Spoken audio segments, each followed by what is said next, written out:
وقت کی بہت بڑی خبر نکل کر آ رہی ہے اتر پردیش سے۔ دوستو آپ کو پتہ ہے کہ عتیق احمد کی پتنی فرار چل رہی ہے۔ پولیس ان کو ڈھونڈنے کے لیے چپے چپے چھان مار رہی ہے، لیکن جو ابھی خبر نکل کر آ رہی ہے اتر پردیش سے کہ عتیق احمد کی پتنی شائستہ کی بھی ہتیا ہو چکی ہے۔ دوستو اس ویڈیو میں ہم آپ کو وستار سے بتانے کی کوشش کریں گے کہ کیا یہ خبر صحیح ہے یا غلط ہے، لیکن اس سے پہلے آپ سبھی کا ایک بار پھر سے سواگت ہے AIMM ڈیلی نیوز چینل میں۔ دوستو آپ اگر AIMM ڈیلی نیوز چینل پہ نئے ہیں تو سب سے پہلے آپ AIMM ڈیلی نیوز چینل کو سبسکرائب کریں اور بیل آئیکن کو ضرور دبائیں، اس لیے کہ عتیق احمد سے جڑی ہوئی ہر ایک چھوٹی بڑی خبر کو اور آل انڈیا مجلس اتحاد المسلمین سے جڑی ہوئی ہر ایک چھوٹی بڑی خبر کو ہم اسی چینل پر اپلوڈ کرتے ہیں، آپ آسانی کے ساتھ دیکھ پائیں گے۔ دوستو آپ کو بتا دیں کہ یہ خبر اس لیے آ رہی ہے کہ ان کی ہتیا ہو چکی ہے کہ عتیق احمد کے آفس میں جب پولیس کرمی جب پہنچے اور میڈیا کے ساتھ جب پہنچے، وہاں پہ جب دیکھنے کی کوشش کی تو وہاں پہ کچھ خون کے دھبے ملے، کچھ کپڑے ملے جس میں خون کے دھبے لگے ہوئے تھے، اور کچھ ایسے چاقو برآمد ہوئے جس میں خون سے لت پت تھے۔ اسی کو دیکھتے ہوئے آشنکا لگائی جا رہی ہے کہ کیا ہتیا ہو چکی ہے۔ جوش میں آئے، میں نے اس بچے کی خاطر اس کے باپ کے گناہوں کو معاف کر۔ تو میرے عزیز دوستوں اور بزرگوں، اللہ کی رحمت جوش میں ہے، اللہ غفور رحیم ہے، اللہ غفار ہے، اللہ غفور ہے، اللہ ودود ہے۔ رسول اللہ صلی اللہ علیہ وسلم کی حدیث شریف ہے کہ رسول اللہ صلی اللہ علیہ وسلم مسکرا رہے تھے تو رسول اللہ صلی اللہ علیہ وسلم سے صحابہ نے پوچھا، یا رحمت العالمین صلی اللہ علیہ وسلم آپ کیوں مسکرا رہے ہیں؟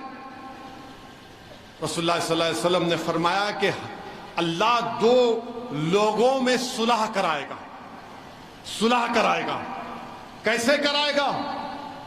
دو لوگ کھڑے اللہ کے سامنے اور ایک کہہ رہا ہے حشر کے میدان میں کہ یا اللہ یہ شخص مجھ پر ظلم کیا تھا، مجھے اس کی نیکیاں دے دے، مجھے اس کا بدلہ دے دے۔ وہ جو دوسرا شخص ہے اس کے پاس کچھ نیکیاں نہیں ہیں، اس کے پاس کوئی نیکیاں نہیں ہے، پھر وہ کہے گا یا اللہ میرے گناہ اس کو دے دے، میرے گناہ اس کو دے دے۔ تو اللہ اس سے فرمائے گا، اس سے اپنی شان کے مطابق اس شخص سے کہے گا تیرے پیچھے مڑ کر دیکھ، کیا دیکھتا ہے؟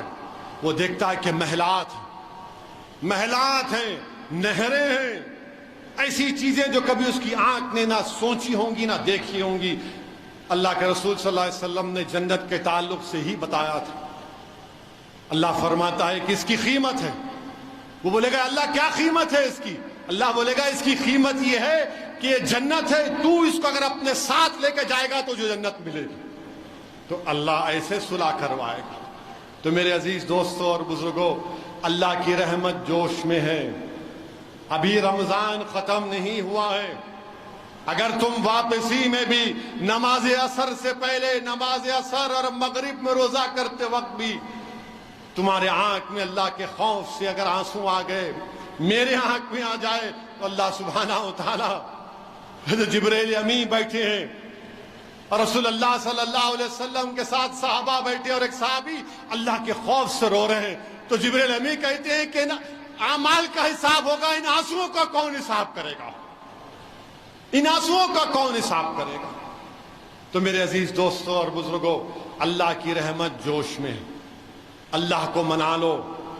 یہ رمضان کے آخری لمحات ہیں، نہیں معلوم کہ رمضان مجھے ملے گا یا آپ کو ملے گا، آئندہ سال تک ہم زندہ رہیں گے یا نہیں رہیں گے، مگر جب تک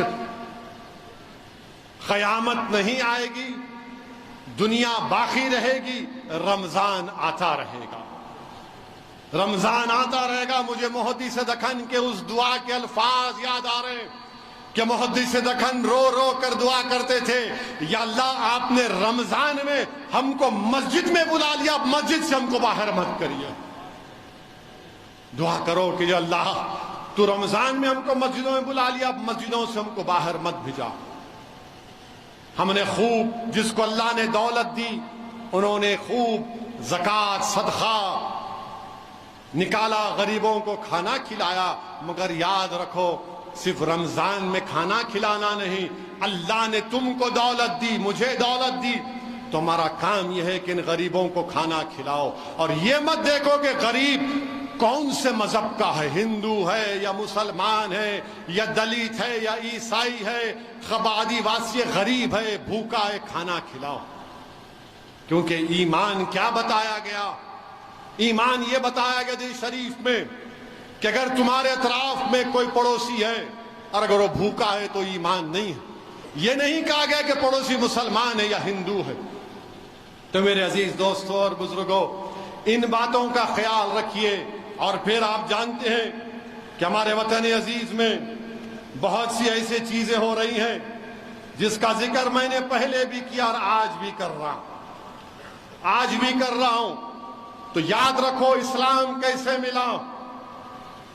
کیا آپ اور ہم کو اسلام یہ سکھاتا ہے کہ ہم اللہ کی ذات پر توکل کریں, اللہ پر بھروسہ کریں, اور علماء کرام کی زبانوں سے ان کی پیر کے سامنے میں نے سنا کہ رسول اللہ صلی اللہ علیہ وسلم صدیق اکبر کے ساتھ جب ایک غار میں چھپ گئے اور مشرکین مکہ اس غار تک پہنچ گئے, اور صدیق اکبر رسول اللہ صلی اللہ علیہ وسلم سے کہہ رہے ہیں یا رسول اللہ ان کے پیر دکھ رہے ہیں, کفار کے پیر دکھ رہے ہیں.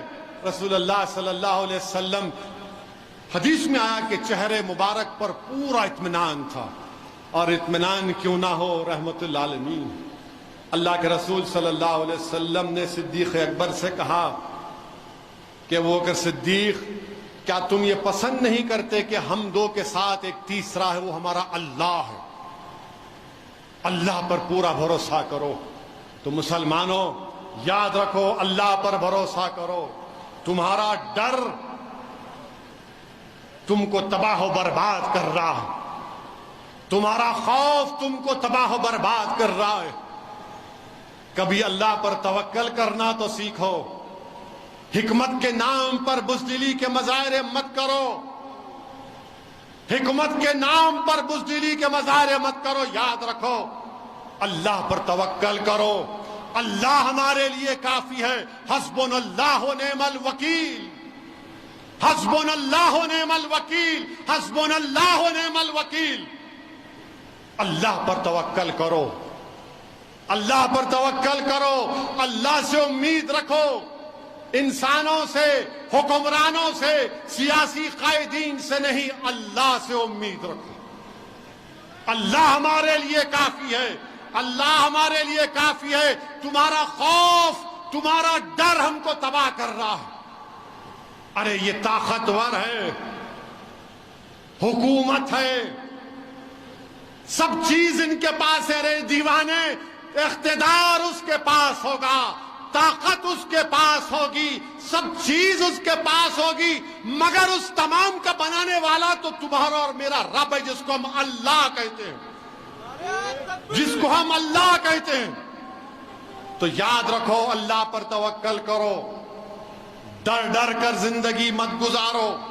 میں یہ نہیں کہہ رہا ہوں کہ قانون کو اپنے ہاتھ میں لو, میں یہ کہہ رہا ہوں کہ قانون کے دائرے میں رہ کر بے خوفی کے مظاہرے کرو. جمہوریت کے دائرے میں رہ کر اپنی حق کے لیے بے خوف ہو کر لڑو. قانون کو استعمال کر کے اپنی آواز کو اٹھاؤ.